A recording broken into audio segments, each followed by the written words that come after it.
जाके ना बनाऊंगी तो ये बनाई तो वो बनाए।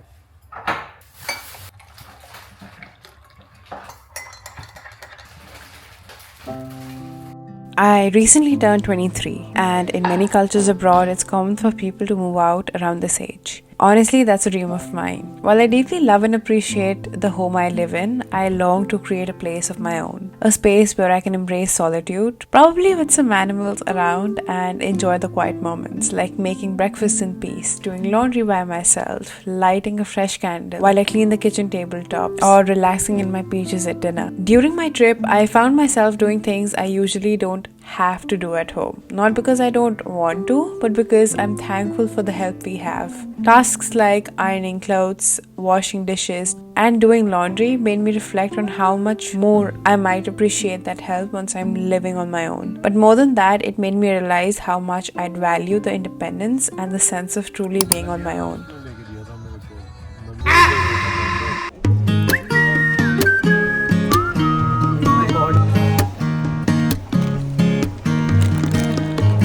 So we did not get snacks क्योंकि ज़्यादा वैरायटी नहीं थी. Now we might go to a different place or we might not get snacks. Mama, any views? क्या व्यूज़? कुछ व्यूज़ नहीं है। आपका दिन कैसा जा रहा है? मैंने ज़िंदगी में ये सीखा है, जो भी कोई किसी को कुछ कहे चुप रहना सीखना चाहिए। नहीं, no, don't follow that. We were supposed to go to the beach today, but I needed to finish some legal work first, so the beach trip was off the table. As a result, the snack shopping didn't go as planned either. To lift our spirits, we decided to try some authentic Afghani food instead.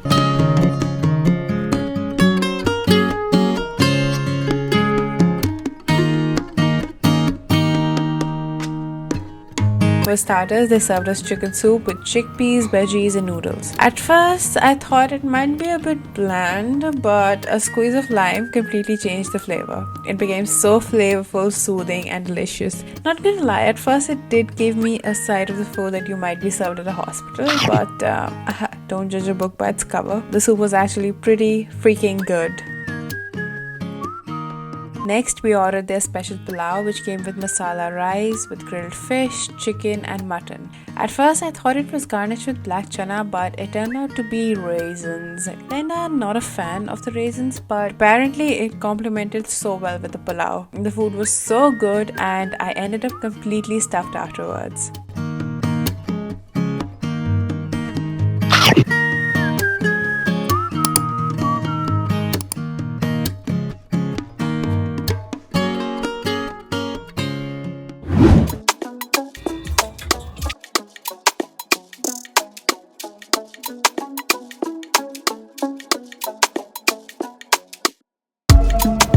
To burn some calories, lol, and make room for dessert, we decided to stock up on groceries. I was honestly so proud of my parents for setting up such a cozy home away from home.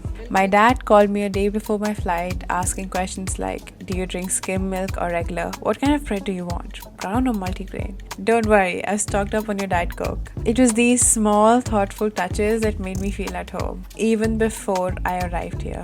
I wanted to explore more food options and do some grocery shopping for myself, especially trying out things that aren't easily available in India. The variety of food and trying out free samples, like this pistachio ice cream, which I'd rate an 8.5, was a highlight. But there's only one place that can get a perfect 10 on 10 from me. My favorite place, that is... Duh, McDonald's. You can never go wrong with the McDonald's ice cream. As you watch this, I want you to see me as someone fully enjoying life and disconnecting from the world, not just a personal trainer. I worked hard to develop a better relationship with food, one where I'm not eating mindlessly to fill an emotional void. I was truly present in the moment, savoring each day until I felt done with food, but that's a story for another time. Before I became a personal trainer, I first had to learn to understand and love myself. I'm not saying I don't have bad days when it comes to food or my body. I do. Honestly, I do have bad days, but I've learned to handle them in healthier ways. And trust me, it has not been easy. I came here with a clear purpose: to unwind after a long year, to spend quality time with my family, and to rediscover the simple pleasures of life. It wasn't so much about the places I visited, but how I felt in each moment, savoring the food, enjoying quiet time with my parents, and soaking in the little details that make a place so special. One of the greatest joys of travel is sharing these experiences with the people we care about.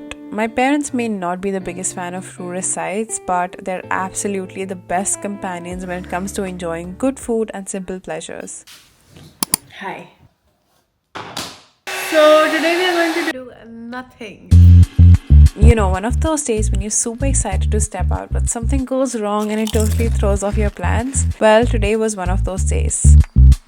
My excitement was about going shopping, and the something going wrong was a fight with my mom, which ended up with me sitting in my room binge eating Netflix while I snack on some Cheetos. Before you start eating too much into it, I love my mom. Our relationship is like that of friends, full of love, laughter, and constantly pulling each other's legs. Sometimes we argue, and it might lead to a bit of cold wave where we don't talk for a while, but the next day it's like nothing ever happened. That argument happened today, but instead of lasting for a day, it thankfully only lasted for a few hours. So by the evening, we were back to normal and headed out for some shopping. We prefer, by we I mean I prefer splitting up when we go for shopping so that each of us can have our own space to choose clothes, trust our gut, and make individual decisions. It's a way to explore and expand our personal style. Again, by our I mean my personal style. The fun part of shopping alone is the little scenarios I imagine in my mind where I picture myself wearing the outfits I'm thinking of buying. I get to feed that little delusion without anyone around to give me a reality check. Like here, I was pretending to be on a cute coffee date, while in another moment, I was probably cussing at the loose threads of this crop denim. I honestly thought it was cute, but I could get it much cheaper at Sarojini or Janpat. Then there was this jacket which somehow teleported me to a bike trip, while simultaneously burning a hole in my pocket.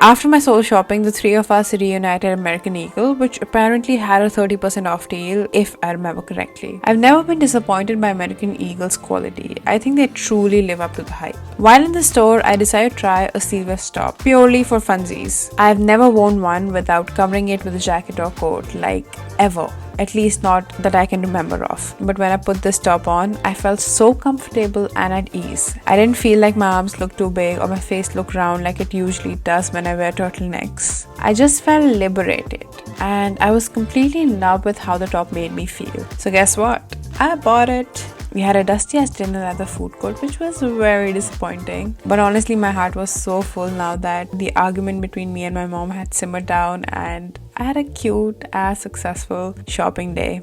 So that's a wrap for today's episode of my silly little life, pretending it to be a journal entry. I hope you enjoyed listening to my heart. Catch you in the next one. Bye.